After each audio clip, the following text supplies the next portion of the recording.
Hello guys! Hello! This is for Scorpio. Scorpio, welcome dito sa aking channel. Kapalaran 888, welcome! Alamin natin Scorpio kung anong messages, vibration, gabay, energy para sa inyong lahat. And this is for the first 2 weeks of March 2026.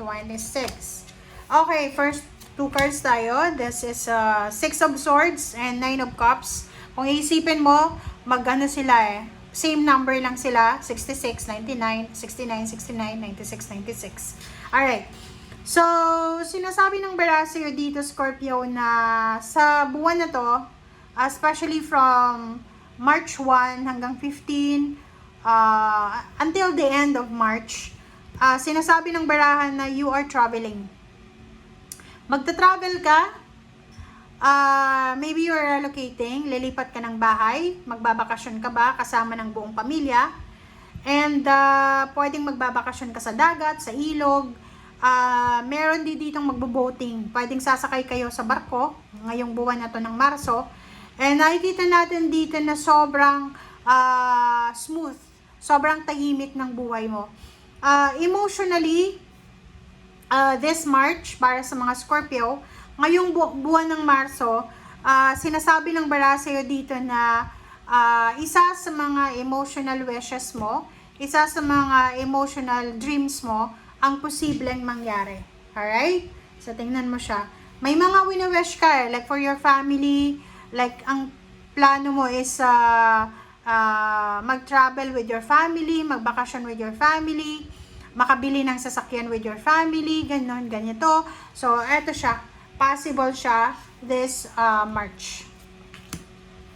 Okay, 9 of Pentacles and 3 of Pentacles. Wow! Scorpio, hindi lang emotion, kundi pera.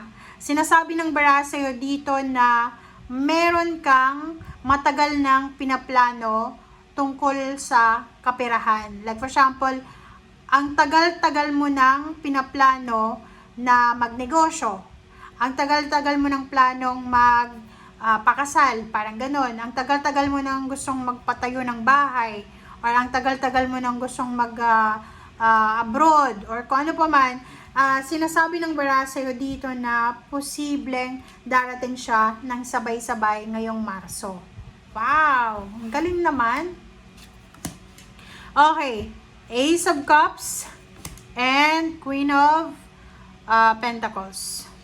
Ace of Cups and Queen of Pentacles. So, sinasabi ng Barasio dito na etong buwan na to, eto yung pinakamasayang buwan para sa'yo. Alright?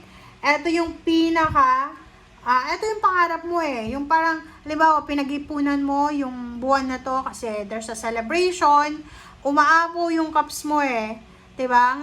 Ang tagal-tagal mong pinagpipray Ito yung prayers mo Sana ganito ganyan, sana mahawakan ko yung perang yan. Yung like for example, nung bata ka pa, nakatingin ka sa stars, sinasabi mo na sana someday, mahawakan ko ang limpak-limpak na salapi na to para makapagpatayo ako ng bahay, ganyan-ganito. So, sinasabi ng barahan na there's a possibility. Okay? May posibilidad umaapo yung cups mo because of emotional success and financial success.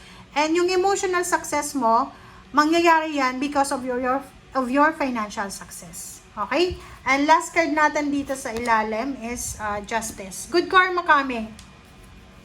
Congratulations Congratulations sa lahat ng mga Scorpio kasi sinasabi ng Barasio Scorpio na possible ka na pumirma ng kontrata ngayong buwan na to ng Marso. May good karma ka na makukuha. There's a payment, there's a paper documents na kailangan mong ayusin. Pwedeng this March ay eto na yung pagpirma mo ng kontrata papuntang ibang bansa, or eto na yung pagpirma mo sa marriage contract, or kung ano pa man. So, please comment down below if you're resonated. Alright, so let's check.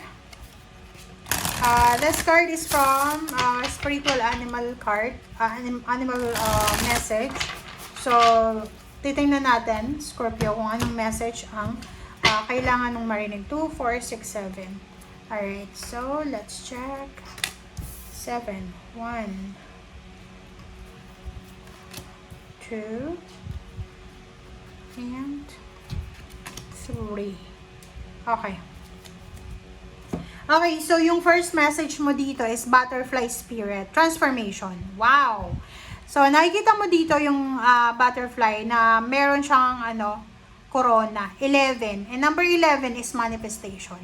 So, etong buwan na to, etong March na to, sinasabi ng barahan na ito na yung simula ng pagbabago sa buhay mo. This is your good karma eh.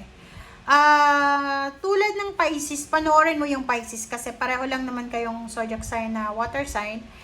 Same energy, pareho yung message. So, sinasabi ng baraha dito na napakaganda ng pagbabago sa buhay mo.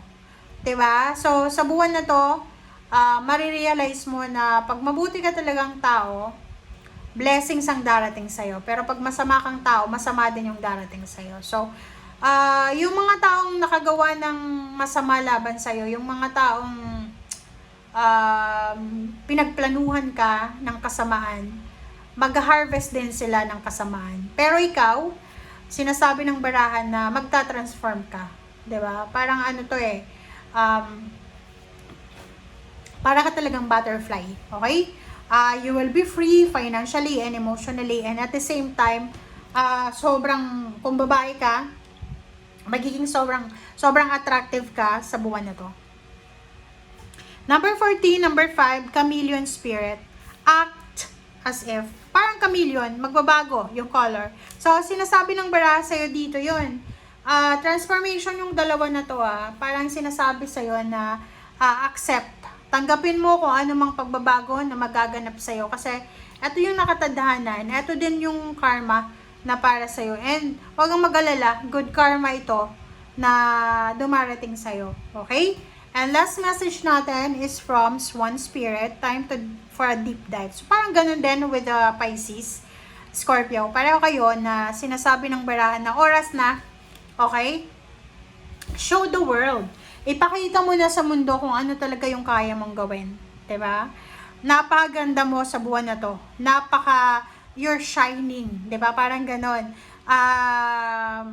Kung pakaramdam mo dati, yung feeling mo dati na wala ka sa center of attraction, ngayon na yung mga tao, they are curious sa'yo. Parang iisipin nila, si Scorpio, ano ba yung sekreto ni si Scorpio? Bakit siya naging ganito, ganyan, bakit ganyan, ganito? So, ang ganda ng message sa'yo ng baraha because this is the start, simula to new beginnings ng maging masaya ka na talaga sa buhay mo. So, mga wishes, fulfillment of wishes, dreams, wishes and dreams na mapufulfill talaga and ma-achieve mo. Alright? So, thank you guys for watching and see you again. Bye!